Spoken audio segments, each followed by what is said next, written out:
We all love a story with a happy ending, and when Scott Frost took the Nebraska job as a former star quarterback in Lincoln, the college football world went absolutely nuts. Fast forward 5 years later, and it seems like his playing days are the only thing keeping him at the helm in Lincoln. Frost enters this season with a 15-29 overall record, and that trails only Bill Jennings from 1957 to 61 as the worst winning percentage for a Cornhuskers head coach in the last 7 decades. After the abysmal 3-9 campaign from last year, a $1 million pay cut, and the firing of 4 assistants, this is definitely his last shot. Now, when you dive into what has hurt Nebraska the most, last year is a microcosm in itself. The Huskers were second in the Big Ten in total offense, but failed to score 30 points in all but 2 games. And those 2 games were against Fordham and Northwestern. Not exactly juggernauts last year. Now, offensive coaches get paid, and coaches in general get paid, to put the ball in the end zone, not just move it in between the 20s. The defense only forced 13 turnovers and was among the worst in the league in sacks and third downs. To put it plainly, the Huskers struggled to do the most important things there are in a college football game. Incoming transfer quarterback Casey Thompson has ability, and Mark Whipple, coming in from Pitt with a pass-first style, should spice things up, but the offensive line has to be able to protect so the pass can open up the run. The wide receiver room additions of Trey Palmer, Marcus Washington, and Garcia Castaneda could finally help the Huskers put the ball in the end zone, but it seems Nebraska is where players have gone to break down, not break out. The biggest transfer they scooped up was TCU edge rusher O'Shawn Mathis, who should help take some pressure off a secondary that returns only 1 player with an interception. Adding all the pieces are great, but the puzzle still has to be completed on game day. Frost has possibly the hottest seat at a major program in the country, and if the Huskers don't win at least 8 and show major progress, he may just get burned. I'm going to bring in my co-host, former Michigan quarterback David Cohn, my mustacheless brother, jacked and Blaine tan Crane. brother. No, he's not. My ugly ankled mustache brother. Wow. Blaine Crane, look, they said it, not me. But we talk about hot seats, and I think sometimes we kind of throw it around, but if you look at these numbers for Scott Frost at Nebraska, it's an absolute 5-alarm fire, Category 5 hurricane, F5 tornado, and an earthquake mixed with a mudslide that I would have never seen coming. And you know what's crazy? I talk about Mario Cristobal, and this goes to show you that just because you played somewhere doesn't mean you're a great coach going back to that place. There has to be other things. Like I said, 15-29 in 5 years, 10-25 in the Big Ten, I think. No bowl since 2016. No conference title since 1999. Since 2018, his 15 wins are the 5th fewest in the Power 5. That is absolutely unbelievable. But he does have the most manageable schedule he's ever had. They did make some moves in the transfer portal. I mentioned the Mathis kid from TCU, the LSU wide receiver, the Texas wide receiver, the New Mexico State wide receiver. But Cone, how many do they have to win? I think he's got to win at least 8, and one of those 8 better be a big one. I think so, and I think this is the last year to do it. I think you're right on. I love your point about great former players don't necessarily make great former coaches. I think Matt Moscona was on sort of making a similar point when it came to Ed Ogeron at LSU. Yeah. Like, hey, we love that the guy was a Cajun and, could recruit kids. What we love more is guys who come in and win. Yeah. You know what I mean? But one of the things that does make college football great is watching some of these former players become coaches at their alma maters. You look what Kirby Smart's been able to do, Mario Cristobal now at Miami, Jim Harbaugh at my alma mater of Michigan. So it is really special. I want Scott Frost to succeed. I think college football is better when Nebraska is good. You guys wouldn't disagree, right? Agree 100%. I mean, that is a passionate fan base, selling out home crowds for 30, 40 years, whatever the number is. But I think you've made this point before. It seems like Scott Frost's tenure there was sort of built off one unbelievable season, that 13-0 year at UFC with the or UCF with the Peach Bowl win, right? Because even the year before that, even the year before that was 6-7 with UCF. So, when you look at those numbers combined with what he's done at Nebraska, and did you break down what Bo Pelini did at Nebraska before When Scott you look Frost at Bo got Pelini, there? no, before. Break So that Mike down. Riley, so Bo Pelini went 10-4, 9-4, really good record. I know there's some off-the-field stuff with Bo Pelini. He's not the most likable guy. You bring in Mike Riley, who goes, I think, 6-7, then 9-4, and then an absolute disaster. I think they went 4-8, 3-9, something like that. And then you bring in Scott Frost, the savior, the guy, the prodigal son. Let's bring him in. He's going to turn it around. What confuses me? It's amazing. And look, I know the system they ran at UCF is way different than Nebraska, and I'm trying to understand. And I get it. Nebraska's an old powerhouse running team. Well, guess what? I hate when we use schools' history, and you've talked about this, to be beholden to a style or a system. To be like, all right, well, since we won 6 national championships from 1960 to 1985, running the wishbone and the eye and running, fullback lead and stuff like that. Well, we're a running school. No, you need to be a point-scoring school. You need to be a game-winning school. Like Scott Frost went, you had the year you talk about the 6 and 7 at UCF, then with Heupel and all those guys, they go fast and they have the great year, and then you totally go away from that when you get to Nebraska. To me, it seems like he started not to dance with the one that brought him a little bit, because imagine if you took that style and that pace to Nebraska. Here's the thing, you know what? I don't care if you don't like the style. I don't care if you don't like the pace. You know what you're going to love? When we win. Yeah. You know what you're going to love? When we don't go 3-9. You know what you're going to love? When we can make a bowl outside of every 5 years. When I first made that point is because I'm from Statesboro, where Georgia Southern ran the triple option, and that's when they were winning the 1AA national championships. And Statesboro High School was running the wishbone, and they were winning state titles. And sort of, they haven't had the success that they used to have, so offenses have switched over time. And it's like, I know that those were the offenses that were run for those programs when you were having the most success, but like you said, the ultimate goal is to win. Doesn't matter what Russell... It cures everything. Yeah, I mean, if Irk Russell was still the coach at Georgia Southern, he would instill a different offense if that's what it took to win ball games. But what I want to know is this a Nebraska problem or is it a Scott Frost problem? I mean, have they reached a ceiling? Well, I would say it's a Scott Frost problem. I agree. Because, I mean, Bo Pelini won 10 games. I agree. Now, I still think you should have never fired Bo Pelini. You reached. That's what you did. And sometimes when you reach, what happens? You get teached. I mean, that's just the way it is. But I'll never understand, I've talked about this earlier, when people say culture fits, does he fit the culture?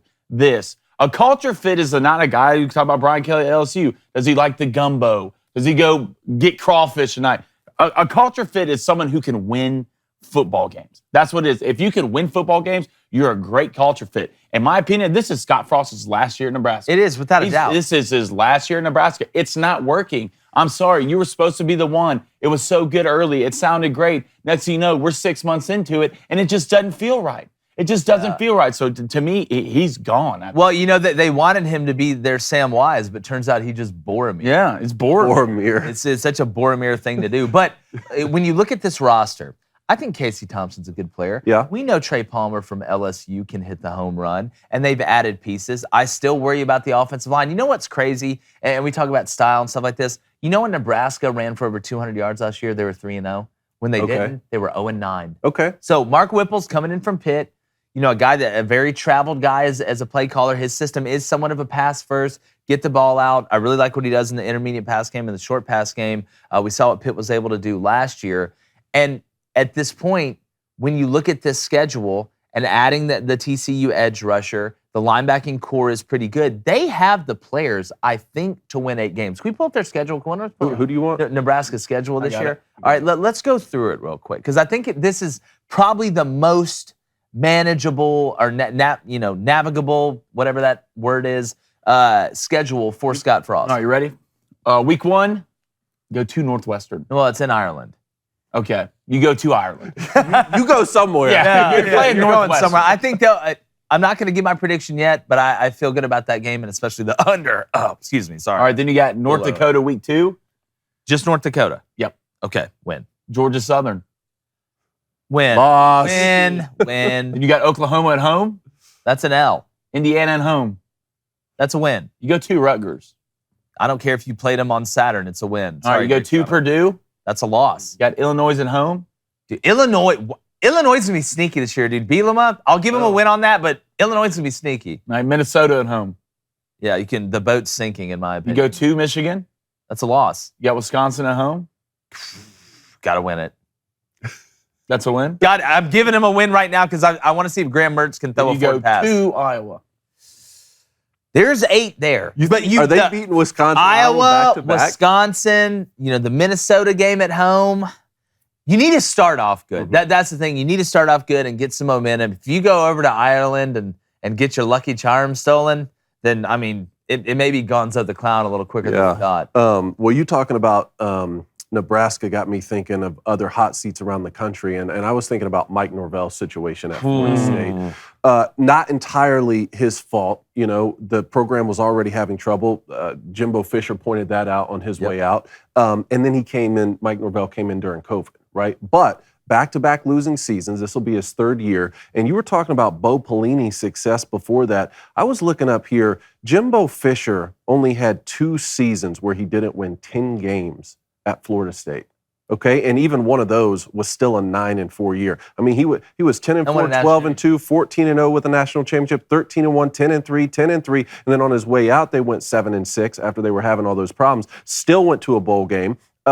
And they've been to 1 bowl since then, and like we were talking about with Moscona again, haven't had a winning season since then. Now, despite Florida State's problems, they are not a program who's going to put up with 5 or 6 or 7 straight losing seasons. No. So it might not all be Mike Norvell's fault, but I think the leash is still short. I think it is short. It's a matter of time before Deion Sanders is the head coach of Florida State. He can say what he wants about staying at Jackson State and doing this. When it comes down to it, because look, Mike did wonderful things at Memphis. I think he's a great coach. I know guys that played for him that absolutely love him. Florida State, you are somewhat fighting with a hand tied behind your back because of the resources. In today's game, with NIL, with facilities, it's an arms race with money. That's what it is. And Florida State hasn't made those investments. You look at Miami right now with Mario Cristobal. What are they doing? They're investing in the program. You need a practice facility? Here. Let's call your local billionaire. Let's get you what you need on campus stadium. Let's talk about it. Let's figure it out. I don't think Florida State has shown that they are all in to be as good as the program can be. And it's sad because it's a national brand. Florida State and Miami is one of the best rivalries we have, not only in college sports, but all sports. And Florida State's lack of showing that they care as much as everybody else is very disappointing. But you know what? When you get beat down so much after this year, I think, Mike, they better do something. Because I don't think like you said, I think the leash is not only short, it may be this year if it snowballs on him. And I'm looking at that roster, and it doesn't exactly fill me with hope, happiness, and butterflies, okay? So it's sad to see with Florida State. You know, you look at Dino Babers at Syracuse is another guy that's under a lot of pressure. But Blaine, there's one guy in particular from our backyard that, you know, it better be good this year. Yeah, so Brian Hartson, okay? And I'm not going to start this off with all off the field stuff. I'm not. I'm going to talk about on the field. We saw the drama off the field. This one I'm going to talk about on the field. Let's go to the Penn State game. All right, final seconds of that game. One of the last plays. You threw it to a guy who has the same amount of catches at Auburn as I do, which is 0, and we saw how that went. All right, and then let's go through it. Then you scored 3 points at A&M. All right. You're up 28-3 basically at halftime versus Mississippi State. And second half of football games are usually come down to what? Coaches Adjustments. What? Adjustments. You lose that game. All right. And then you play South Carolina, who had a GA at quarterback. I was basically playing quarterback for South Carolina, and you lost that game. We're up at halftime, came back in the second half. And then, you know, you lose Bo Nix. And people don't realize this about Bo Nix, is Bo Nix covered up a lot of problems for this Auburn football team. He really did. Bo Nix was an extremely good football player. So let's go to the transfer portal, and you look at some of the names that were in there. JT Daniels, Caleb Williams. Keaton Slovis. Dillon Gabriel. Just guys who could come in, start, and fix a lot of problems for Auburn day one. But who does Auburn get? Yeah, now they get Zach Calzada because he played good one game against Alabama. He didn't even play that good. It was decent. The Texas A&M defense won that game for Texas A&M. So we missed there. Now he's the third quarterback. Yeah, third string quarterback on the depth chart. And you look at the quarterback room at Auburn. I mean, TJ Finley, not going to win you a lot of games. You can rely on the defense. The defense will keep them close in a lot of games. But you don't have a quarterback that's going to win you any games. So you lose in the transfer portal. You lose in second half games that you should have won. That's on the coaching. Not really doing good on the recruiting trail. Everything off the field that's happened. And then, you know, the thing about Auburn, instead of building the A team, they try to find their Achilles, right? The bat signal in the sky. Who's going to be the guy who comes to Auburn who saves the day?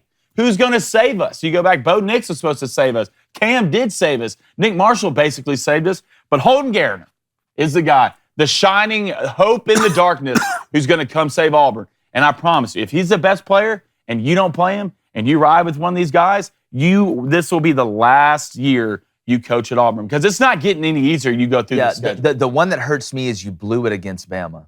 You got so fortunate that Bama played their worst game. The offensive line played their worst game. And I blame, look, Mike Bobo, I thought he had one of his worst years calling plays last year. Did Auburn have a ton of weapons? No. But in the biggest moments, Mike Bobo blew it.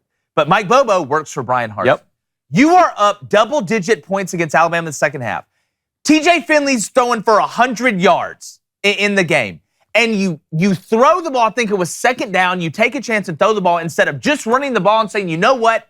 If we're going to hold on to win like this, we'll hold on to win like this. You make a bad decision, it's an interception, Bama goes and kicks a field goal. Now it's a one-score game. Then Tank Bigsby goes out of bounds when you could have ran a lot more clock and made it a lot harder. That's on the coaches. It'll be a cold day in hell before Tank Bigsby does not know that you stay in bounds. I don't care if we get invaded by the Chinese. You stay in bounds. It's coaching, it's adjustments, and it worries me. It should. It worries me. And guess what? We're all fans of somebody. I wish them nothing but success. But when I look at the lack of adjustments, and then like you said, you go and get Zach Calzada, who isn't he's not elite, he's not above average, he's third string. If Auburn's having to count on Robbie Ashford and TJ Finley, they're in trouble. Because look around the league. Rank your quarterbacks with the other quarterbacks around the league. I'd take Ken Seal from Vanderbilt over all three of them. Over all three of them. And it's so sad to watch how it went down in the portal. Now, we'll see. It's year 2. You got to give a guy time. But year one grade, D. Now, I know D's get degrees, but D's also get you fired at a place like Auburn. So you better hope your boy Eric Kiesau, who's you brought over from Boise, and I know you guys are going to collab on it, you better be right. You better be right. Because if you come out, I'm telling you right now, and remember I said this, you play Mercer and then you play San Jose State. San Jose State whipped his ass at Boise. Okay? They know him. If they lose to San Jose State, Brian Harsin will get fired in the middle of the season. They will fire him in the middle of the season, and if they do and they don't go get Hugh Freeze, you don't deserve to win. Well, yeah, there's a couple things I didn't add. You should have lost to Georgia State. Georgia State should have won that game. And 2, you have a top-tier running back. An NFL, probably a guy who's going to have a long career in the NFL and probably a damn good one. And you'll be lucky. You'll be lucky to win 8 games. That's exactly. Hey, if you like that content, go ahead and subscribe. Apple Podcasts, Spotify, Stitcher, String in a Cup. As long as you're listening, we appreciate you. Go subscribe now. It's Crane & Company.